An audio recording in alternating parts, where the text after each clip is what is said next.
Hello everyone and welcome back to Tech Wizard. In this simple and quick video, I'll show you how to do slow-mo in Capcut. So that's a very simple process. You open your Capcut in the first place. Now when you open your Capcut, you need to start up a new project. So you tap on this plus icon of start a new project. Then you import the video of your choice for this project. So this is the video of my choice for this project. Now to apply the slow-mo in this video, what I'm going to do is simple. Tap on the video in the timeline. Now come to speed section there. Now come to normal section. Now when you come to normal section, you can reduce it a bit. Okay.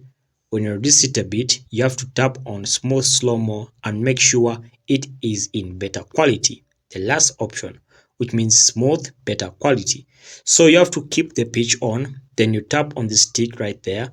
So you wait for it to apply because it takes a few seconds to apply depending on your network speed because this works online. Okay, so you need to be patient. As you can see, it's calculating, so it's counting up to 100%.